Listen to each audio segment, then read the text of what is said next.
"Can you take her instead of me?" asked the little black girl. The billionaire said nothing, then took both. New York City, present day. The forgotten docks of the outer borough. The air hung thick with salt and decay, a grimy film coating every surface.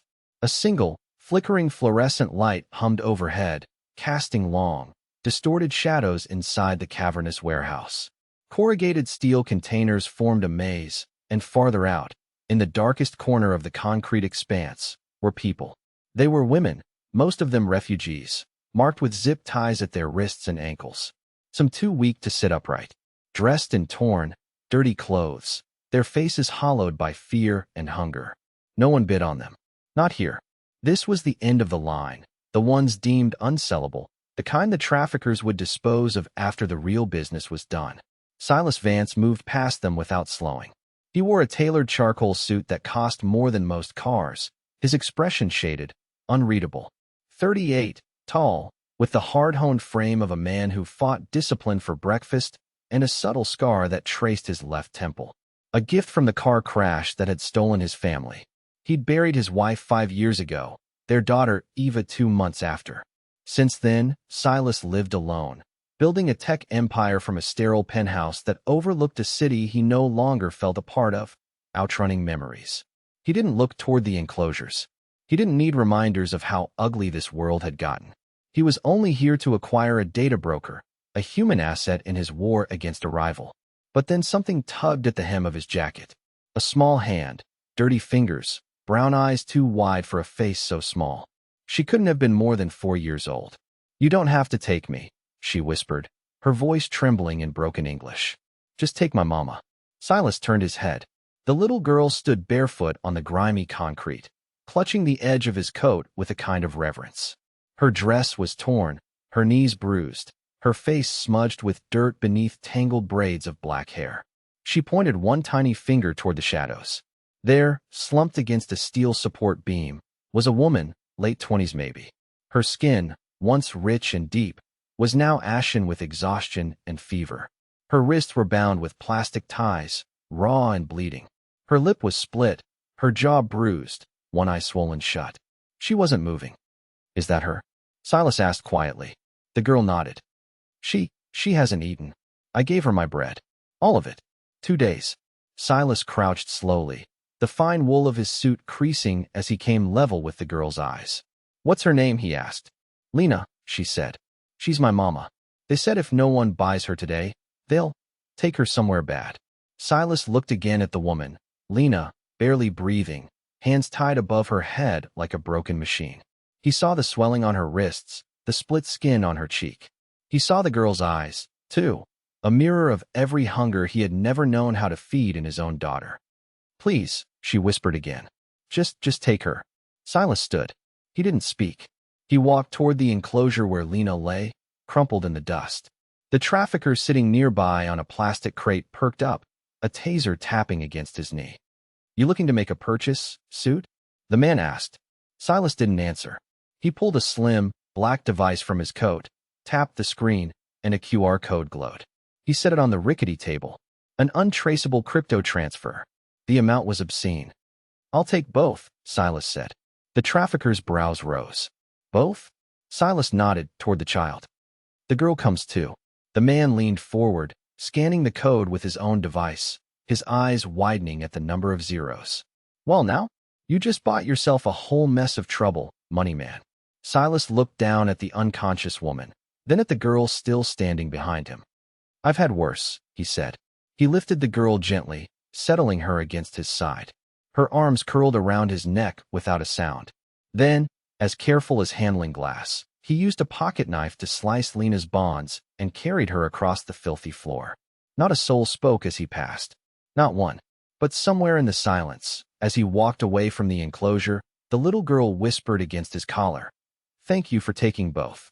Silas didn't answer, but he held them tighter. The ride back to Silas's penthouse was long and silent in the back of a black, armored sedan. The girl, Rosita, sat pressed against his side, her tiny hands clenched around the fabric of his shirt. Lena lay slumped across the leather seats, gently secured so she wouldn't fall. She hadn't stirred. Silas's home was a glass box in the sky, a fortress of minimalism and quiet grief. No one visited, no one was invited. That was how he liked it. Until today, he carried Lena inside, her weight light as a ghost. The apartment still smelled of ozone and sterile air, the polished marble floors showing no sign of the steps that no longer echoed. He didn't hesitate where to place her. The small bedroom, painted in a pale starlight blue, sat untouched since Eva's death. Her designer dolls still rested on the windowsill. A pair of tiny sneakers lay beneath the bed, and on the nightstand, in a sleek digital frame, was a photo of her smiling, gap-toothed, arms around a fluffy white dog.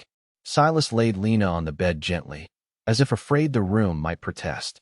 He straightened her limbs, pulled the silk duvet up, then turned. The girl, Rosita, stood quietly at the doorway, eyes wide. "She's burning," she said softly, touching her own forehead. Silas nodded. "We'll get that down." He brought out a state-of-the-art medical kit from a hidden cabinet. He used antiseptic wipes and high-grade bandages, his movements precise and impersonal. He coaxed Rosita to help. Together they worked. He cleaned the cuts on Lena's wrists, wrapped them in clean gauze. He applied a soothing salve to her cracked lips, soaked a microfiber cloth in cool water, and gently pressed it against her temple. Rosita took the cloth after that. She climbed onto the bed, kneeling beside her mother, and began to wipe her forehead the way Silas had shown her. "Mama," she whispered. "Mama, wake up. I'm here." Silas stepped back, leaning against the door frame. He hadn't seen this room lit by anything but the city glow in years. Now it pulsed with effort, with care, with the quiet hum of someone wanting to live. That night, Rosita slept curled up at the foot of the bed. Silas stayed near the doorway, dozing in an armchair with his shoes still on, one hand resting on the tablet displaying the building's security feeds. For 2 days, Lena didn't move. On the third morning, Silas was changing the cloth on her wrist when he felt her flinch. Just a twitch of the fingers, then a groan. Her eyelids fluttered open. They were dark brown, sharp, and terrified. Silas froze. "It's all right," he said quietly. "You're safe now." Lena struggled to sit up, pain flaring in her side. She gasped, her hand flying to her bruised ribs. "Don't." Silas stepped forward, but stopped when her eyes locked on his. Feral, ready to run, even from a bed. "Where's Rosita?" she rasped, her voice dry as sand. A small bundle shot forward from the corner of the room. "Mama!" Rosita launched herself into the bed, wrapping her arms tight around Lena's neck. Lena gasped again, not from pain this time, but from relief.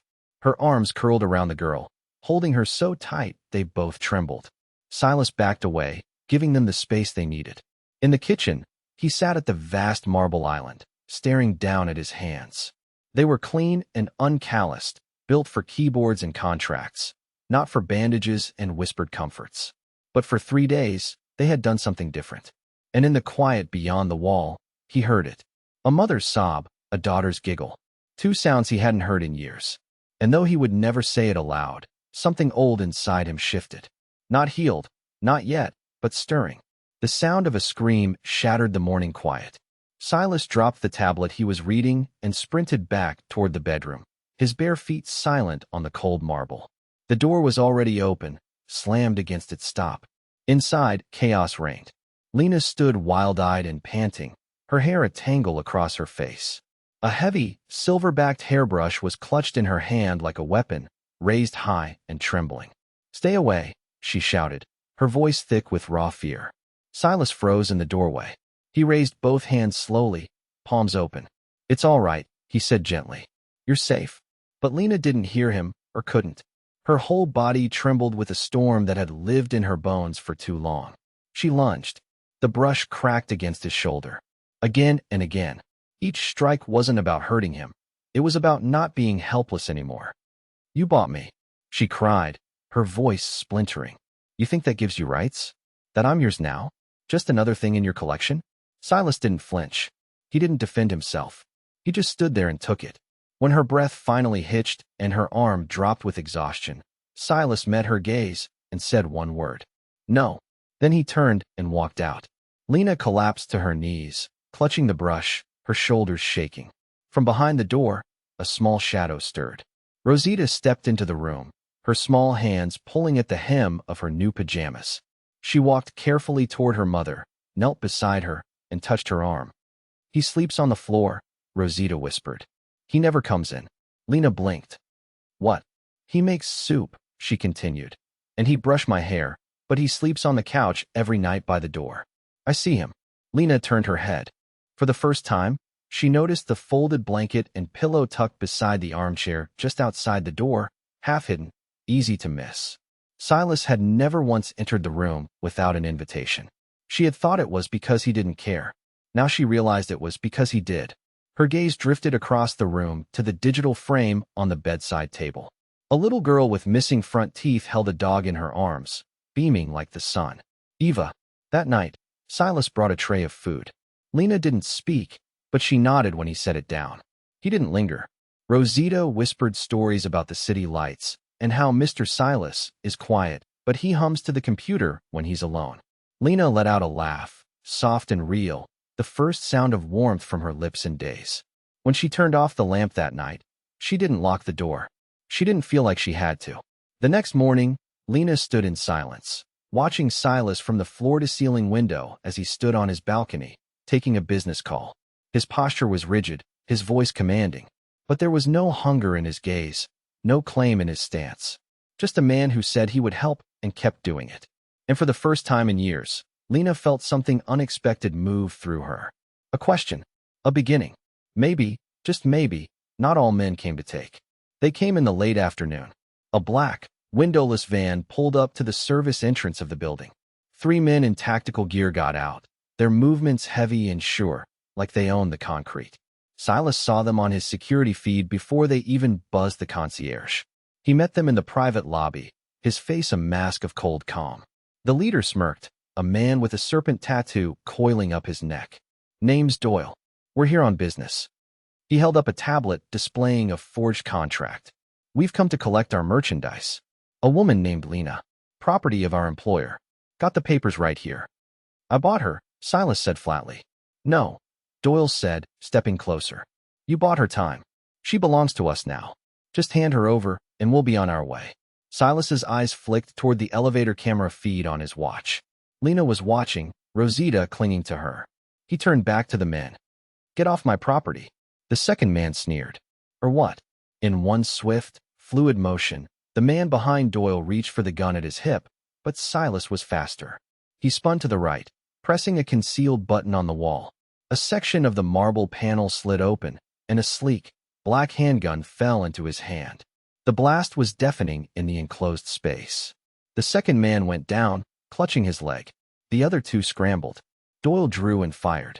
Silas staggered back as a bullet tore through the flesh of his upper arm. Blood bloomed against the white cotton of his shirt. From the internal speaker, Lena screamed.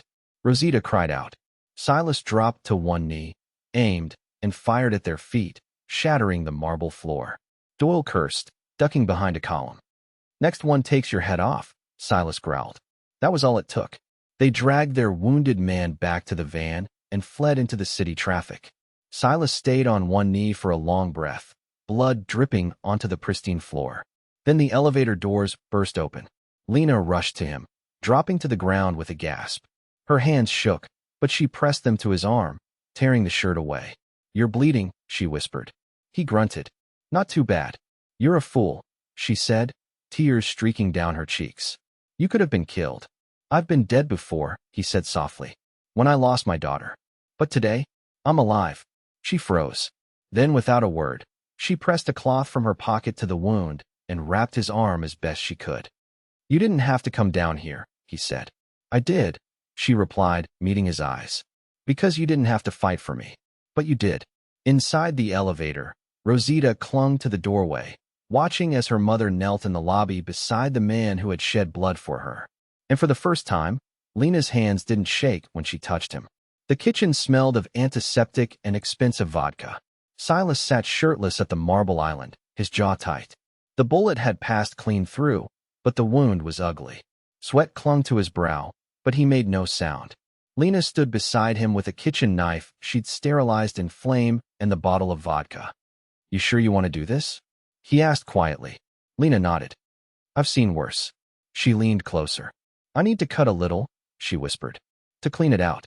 He looked at the knife, then back at her. His eyes didn't hold fear, only trust. She tore a strip of a linen napkin, rolled it tight, and pressed it between his teeth. Bite. He obeyed. Her hands moved quickly, slick with sweat but precise. She cleaned the wound, her fingers working with a quiet urgency driven not by fear, but by care. When it was over, she wrapped it with gauze from the med kit, tying it tight. "You've done that before," he murmured. "I had a brother," she said, wiping her hands. "He got into fights. I used to patch him up." Silence fell. Not cold, not tense, just quiet. Lena's gaze fell on the digital frame on the counter, cycling through photos of the smiling little girl. "She looked like Rosita," she said. Silas nodded. "Her name was Eva." "What happened?" "Crash," he replied simply. "Took her in an instant." "And your wife?" "With her," he said. "Couldn't live in a world that didn't have their voices in it." Lena swallowed. Her eyes dropped to the counter, to the empty space between them. Slowly, her hand rested there, open, not reaching, just waiting. "She was lucky," she said. Silas frowned slightly. "How do you mean?" "To be loved like that." He was quiet for a long moment. Then, with deliberate care, Silas reached forward and placed his hand on top of hers. His fingers were smooth but strong. Hers were thinner, worn from a life she was trying to forget. But they fit. She didn't pull away. Instead, she looked into his eyes, and for the first time, Lena didn't feel the weight of a man's gaze as something she needed to fear. She felt it as something soft, human, something she wanted to return. "You should rest," she whispered, her thumb brushing over his knuckles. But she didn't move, and neither did he. They just sat there, scarred, battered, stitched together by choice. By the beginning of trust. The late afternoon sun stretched golden fingers across the city, painting the glass towers in hues of honey and rose. Silas was in the penthouse's small, private garden, teaching Rosita how to fly a small, advanced drone. She bounced on her toes, her little hands gripping the controller he held over hers. "Easy now," Silas said. "Keep it steady." Rosita giggled, her focus absolute. "Like this?" Silas nodded, one hand lightly on her shoulder. "You're doing better than most of my engineers." Rosita's face lit up with pride. Then she fell quiet. She set the controller down and wrapped her arms around Silas's neck. He caught her reflexively, lifting her into his arms. She nestled into his chest, small hands curling into his shirt. Then she whispered, "Can I call you Papa now?" Silas's breath caught. He froze. The city noise faded away. His throat burned. His chest ached in a place he thought had long gone numb. He said nothing. He just held her. Held her like the question did not need words. Held her like the answer had already been yes. From the balcony, Lena watched. She had come out with a tray of fresh fruit, but she stopped when she saw him lift Rosita. Then she heard it. Her daughter's voice, small and full of hope. "Can I call you Papa now?" Lena did not breathe. And when she saw Silas's silence, saw the way he just held Rosita, his face buried against her wild curls, Lena felt something shift inside her. Something break and something heal. The tray fell from her hands, forgotten. She sank to the ground, knees folding beneath her. Tears welled, hot and quiet, streaming down her cheeks. She cried for all the nights Rosita had slept afraid, for all the mornings she had woken without safety. And now here was this man, worn, silent, powerful, carrying her daughter as if she were made of glass and gold. That night, after Rosita was asleep, Lena stood at the doorway of his study. He sat by the window, the city lights casting flickers across his face. "She asked to call you Papa," she said softly. Silas turned slowly. "She did," he said. "I heard. She's never called anyone that before," Lena whispered. "I didn't know what to say." "You didn't need to," she said, voice catching. She walked closer, knelt beside him. "You brought her back to life," she said. Her hand found his. "And me, too," she added, barely a whisper. He did not speak. He just lifted her hand to his lips and kissed her fingertips like they were sacred. The sun hung low over the Manhattan skyline, a perfect, golden orb. At the edge of the rooftop garden, Silas stood, eyes steady on the small, platinum ring cooling in his palm. He had had it custom-made, forged from a piece of the wreckage from his wife's car he'd kept locked away, an object of ultimate pain. Now, it was repurposed. It was rough in one spot, where the original metal showed through, but it was honest, strong. When he walked back inside, Lena was brushing Rosita's hair. She turned when she saw him, and her breath caught. He approached slowly. No crowd, no ceremony. Just the three of them. He didn't kneel. He just held out the ring in his hand. "I lost everything," he said, his voice low and steady. He paused, his eyes never leaving hers. "But you and Rosita, you gave me something to live for." Lena's hand trembled as she took the ring. Her fingers brushed his. She looked down at the platinum, at the single, flawed point. Then she looked up and nodded. Yes. A week later, the garden was dressed in white roses. A private officiant, Silas's head of security, and his elderly housekeeper were the only guests. Rosita skipped ahead, scattering petals from a small basket. Her curls bounced, her joy filling the air like music. Lena walked slowly behind her, holding a simple bouquet.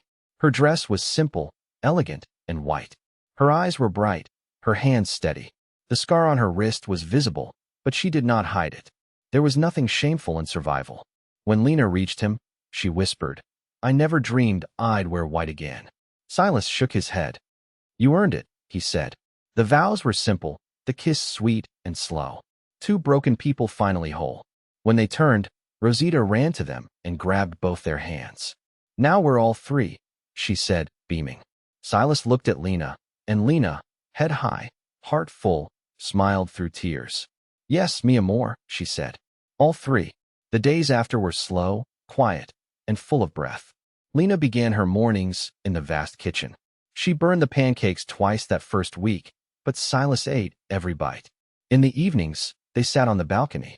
Silas would read financial reports while Lena sketched designs in a notebook.